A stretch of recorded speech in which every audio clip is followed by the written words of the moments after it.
Hello everyone. तो जैसा कि हमने लास्ट एपिसोड में देखा था कि मास्टर जाओ डानलू टॉप 5 न्यू स्टूडेंट्स का नाम अनाउंस करते हैं जिन्हें डायरेक्टली फाइनल्स में जाने का मौका मिलेगा। तो उनमें से 5वां नाम वो फेंग का अनाउंस करते हैं, जिसे सुनकर शुयान गुस्से से फेंग को देखने लगता है। अब आगे हम देखते हैं कि मास्टर जाओ डानलू की बातें सुनकर एक डेसिपल कहती है, ये फेंग कौन है? मैंने तो इसके बारे में कभी नहीं सुना। वहीं शुयान भी गुस्से से मास्टर जाओ डानलू से कहता है, टॉप 5th पोजीशन तो मेरी है, तो मुझे टॉप 5 स्टूडेंट्स में से सेलेक्ट क्यों नहीं किया गया?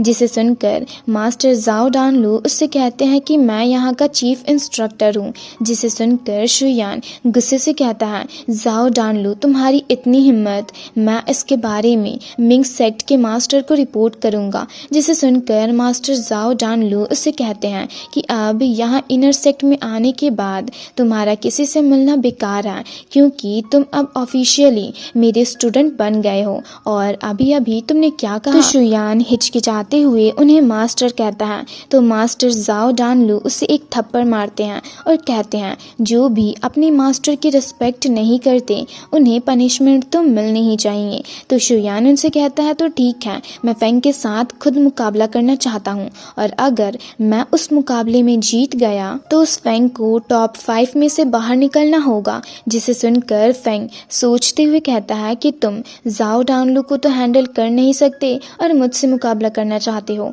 वहीं शुयान की बातें सुनकर मास्टर जाओ डानलू फेंग से पूछते हैं, क्या तुम भी इसकी बातों से एग्री करते हो? जिसे सुनकर शुयान फेंग के इंसल्ट करने लगता है, पर फेंग उसके साथ फाइट करने के लिए राजी हो जाता है। जिसे सुनकर मास्टर जाओ डानलू कहते हैं, ठीक है, तो फिर चलो। और फेंग को जाता देख सोचते हुए कहते हैं, फेंग मैं भी देखना चाहता हूँ कि आखिर मास्टर शू ने मुझे तुम्हें प्रमोट करने को क्यों कहा। फिर नेक्स्ट सीन में हम सबको ग्राउंड में देखते हैं, जहाँ मास्टर जाओ डानलू फेंग और शुयान से कहते हैं कि तुम दोनों में से कोई भी अपनी मार्शल सोल का यूज नहीं करेगा, क्योंकि मैं नहीं चाहता कि कोई भी स्टूडेंट पहले दिन ही जान से मारा जाए। जिसे सुनकर फेंग शुयान से कहता है कि अगर तुमने मेरे एक भी मूव को हैंडल कर लिया तो तुम जीत जाओगे। जिसे सुनकर शुयान अपने सोल ईटिंग स्केलेटन टेक्निक को शो करता है, जिसे देख सब आपस में बातें करने लगते हैं कि इसे तो किसी को मारने के लिए यूज किया जाता है। तभी शुयान फेंग पर अटैक करता है,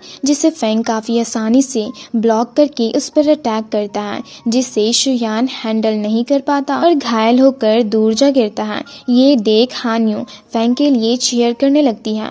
तभी शुयान खड़ा होकर कहता है, नहीं ये नहीं हो सकता, और गुस्से से अपनी मार्शल सोल को शो करता है। पर मास्टर जाओ डानलू उसे रोक देते हैं और कहते हैं, मार्शल सोल का यूज नहीं करना है। तो शुयान उनकी बातों से राजी नहीं होता और कहता है, नहीं मैं इसे एक्सेप्ट नहीं करूंगा, क्योंकि मेरी मार्शल सोल 4th लेवल की है, जिसके जरिए मैं इसे जरूर हरा दूंगा। तो मास्टर जाओ डानलू उससे कहते हैं कि रिजल्ट ऑलरेडी पता चल चुका है, तो अब इसका कोई फायदा नहीं है। जिसे सुनकर फेंग उससे कहता है, मैंने कहा था ना कि अगर तुमने मेरे एक भी अटैक को हैंडल कर लिया तो तुम जीत जाओगे। तभी शुयान घायल होने के कारण बेहोश हो जाता है। तो मास्टर जाओ डानलू फेंग को विनर अनाउंस कर देते हैं, जिसे सुनकर एक बंदे को काफी गुस्सा आ रहा होता है। तो वहीं बाकी डेसिपल्स फेंग की तारीफ करने लगते हैं और कहते हैं कि फेंग सीनियर यांग और सीनियर शेन यानबिंग से भी ज्यादा पावरफुल है। जिसे सुनकर यांग जिंग तियान को काफी ज्यादा गुस्सा आ रहा होता है। तभी मास्टर जाओ डानलू फेंग से कहते हैं कि मैं तुम्हारे पास्ट के बारे में सब कुछ जानता हूँ, कि तुम पहले कल्टीवेट नहीं कर सकते थे और किस तरह से तुमने हॉली लैंड में ब्लड बर्निंग पील का इस्तेमाल किया ड्रैगन को हराने के लिए। इसलिए मैं बस तुमसे इतना ही कहना चाहूंगा कि इसके कारण आगे तुम्हें अपने कल्टीवेशन लेवल को इम्प्रूव करना काफी मुश्किल हो जाएगा। जिसे सुनकर फेंग सोचते हुए कहता है कि ड्रैगन ब्लड और मेरी एविल साइड शाओडिंग ही मेरी सबसे बड़ी सीक्रेट है जिसके बारे में किसी को पता नहीं चलना चाहिए, नहीं तो मैं असैसिनेशंस का टारगेट बन जाऊंगा। वहीं मास्टर जाओ डानलू के जाने के बाद यांग जिंग तियान फेंग से काफ़ी एरोगेंटली कहता है, अच्छा तो तुमने पील्स के जरिए डिवाइन गेट रिलम को ब्रेक थ्रू किया है।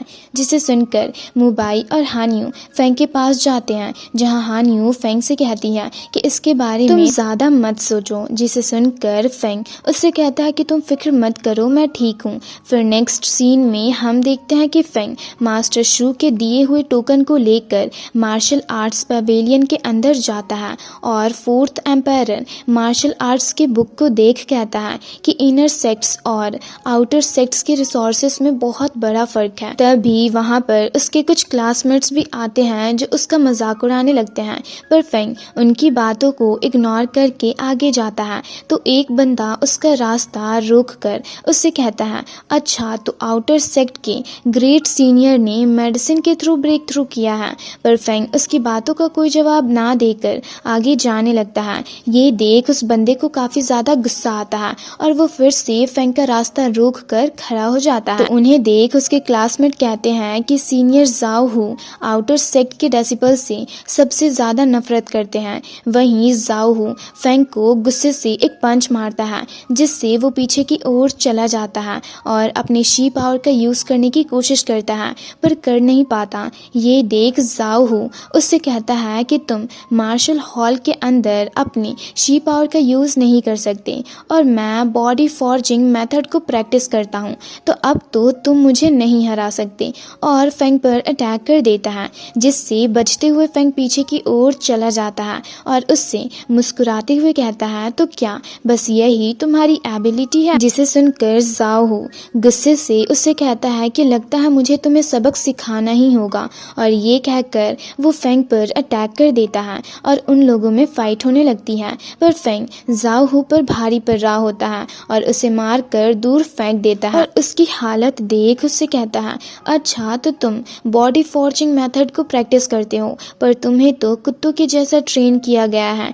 जिसे सुनकर जाओ हु उससे कहता है कि मैं मिडिल रेसिडेंस का डिसिपल हूँ, इसलिए तुम मुझे नहीं मार सकते, पर जब तक मैं इस मार्शल सोल में हूँ तुम्हें एक न एक दिन सबक जरूर सिखा कर रहूंगा। पर फेंग उसकी बातों का कोई जवाब ना देकर वहां से जाने लगता है।